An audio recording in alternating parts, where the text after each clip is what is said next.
Akkam jirtu hordoftoonni fi daawwattoonni chaanaalii kootii marti keessanuu egaa guyyaa har'aa kana immoo waa'ee barattoota riimediyaalii walii wajjin ni ilaalla jechaadha. Amma xumuraatti viidiyoo kana daawwadhaa. Warra sabiskiraayib goone sabiskiraayib gochuun maatii ta'a. Egaan bara kana barattooti baay'een isaanii egaan dogoggora ministeera barnootaatiin jenna. Baay'een isaanii barattoota poteenshaalii gaarii qabanutu qormaata hin darbin hafaniiru yookiin immoo freshmaaniin galle malee darbaniiru jedhama yaa'u. Otoo freshmaaniin jalqabnu yookiin immoo waggaa tokko dhaqanii riimediyaalii akka baratan taasifamuun isaan ni beekama. Amma ammaatti garuu wantooti jijjiiranu maalirra akka ga'ame walii wajjin ni ilaalla. Bakka garaagaraatti akka informationii qabutti pileesmentiin guutameera. Pileesmentichi immoo riipileesmentis godhamee amma yoonaatti gaa pileesmentiin hin gadhiifamin jira. Maybe ammarraa jechaadha. Har'a booda waan ta'u hin beeknu.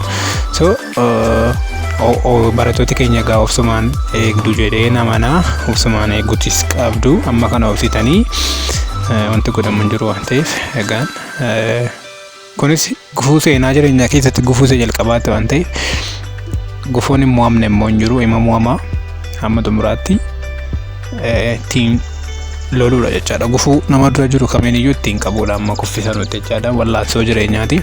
So pileesmentiin erga gadhiifamee booddee wantoota jijjiiru sana walii wajjin ilaallachaadha. Pileesmentii erga argattanii ramaddee erga fudhattanii erga biyya deemtanii barattoota baay'een gaaffii jarna gaggaafachaa turanii saabjektii meeqa barannaa kan jedhu jira. Turtii amman barannaa kan jedhus jira. Inni kan biraa immoo waa'een dookimentii jechaadha yookiin immoo intiraansiin sun inaareeffama moo inaareeffamu yookiin immoo fakkeenya barataan tokko silaa 350 fiduu kan qabu 300 fidee amma riimediyaalii yoo galachaadha. Dhaqee riimediyaalii sana baratee dookimentiin isaa sun yookiin immoo intiraansiin isaa sun hin sirreeffama moo akkuma dureetti darba kan jedhus na gaafataniiru. Kana hunduma isaa walitti qabeen isinii deebisuuf dhufe jechaadha. Kan jalqabaa saabjektii isa jedhurraa kaasnaa. Saabjektiin barataan naachuraalii tokko akka bara darbee taanaan saabjektii 5 barata.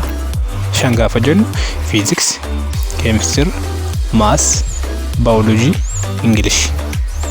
Barataan naachuraalii amma kana barataa jechaadha. Barataan sooshaaliin immoo histirii 4 barata jechaadha. Histirii, jiyoogiraafii, ingilish, maas. Warreen kan arfan barataa jechaadha. Barataan sooshalii waliigala barataan naachuraalii 5 barataan sooshalii 4 barataa jechaadha. Haa ta'uyyuu malee ji'a meeqa barannaa isa jedhu yookiin immoo turtii amman baranna kan jedhu warri bara darbee ji'a 4 baratanii ji'a 4 barannee hoo maal taana isa jedhudha. Mamma ji'a meeqaffaa keessa jirra? Ji'a 4 itti galuuf jirra. Ji'a 4 itti erga gallee fakkeenyaaf juma 5 keessa yoo waamamte yoo ta'e jechaadha. Ji'a 5 sana keessa yoo waamamtanii dhattanii ji'a 4 barattu jechuun ji'a 9 keessa xumurtu jechaadha. Ji'a 9 keessa xumurtanii warri bara darbee callisanii deebi'anii mana taa'anii warri baranaa immoo maybe hin beekamu gaa akka ministeera barnootaa jechaa jiru jechumaan dabalamu jechaas jira. Achumaan itti fufus jedhamaa jira. Wanti beekamu hin jiru. Carraasiin deebitanii mana taa'us jira. Carraasiin achiin barumsa freshmaan itti fufuus jiraachuu mala hin beekamu jechaadha. Barattooti warri barana kutaa 12 jiran ji'a 9 keessa qoramu yoo ta'e jechaadha. So inni kun kana fakkaataa jechaadha. Inni kan biraan waa'ee intiransii yookiin waa'ee dookimentii sun sirreeffama moo sanumaan itti fufamaa kan jiru jechaadha. Barattoota bara darban qoramanii baratan baay'ee gaafadhee dubbiseera jechaadha. Interviyuu godheen ture. So maalnaan jedhanii kosti sheerii kaffalanii erga kaffalanii booddee intiransiin isaanii sirreeffamaaf jechaadha. Maaliif bor dhiibbaa sana irrattomuu danda'a. Masa sanaan namni barataan tokko 300 fidee dhaqee riimediyaalii baratee bahee yoo ta'e inni kun rakkoo sana irrattomuu danda'a. Egaa bor mootummaan biraa immoo ka'ee immoo ati dogoggoraan dhuftee galtee wanta akkas jedhu immoo jiraachuuti danda'a. Kanaafiyyuu intiransiin sirreeffamaa jechaadha. Qabxiin riimediyaalii sana achitti argattan sun ilaalcha keessa galfamuudhaan bifa ittiin darbitanii yuunivarsiitiin barsiisuu danda'uun sirreeffamee isiniif dhufaa jechaadha. Intiransiin keessan bifa sanaatiin sirreeffamaa jechaadha. Egaan bara kana barattooti 164 akka ministeera barumsaa jedhetti galanii barachuuti danda'u jechaadha. Bara kanan baratu. Kanaafiyyuu warra carraa qabeessa sinaa godhu rabbiin siniin jedha. So video ko amma xumuraatti waan daawwattaniif galatooma.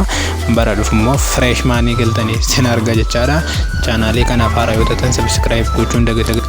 Homtuu isinitti dhaga'amuutiin qabu namni isinii gadi immoo akka jiru beekuutii qabdu jechaadha. Akkuma namni isinii olii jiru isinii gadis kan jiru qarri meedaalii immoo arganne akka jiru beekuutii qabdu. Waan viidiyoo koo daawwattaniif galatooma jajjabaadha. Bye bye.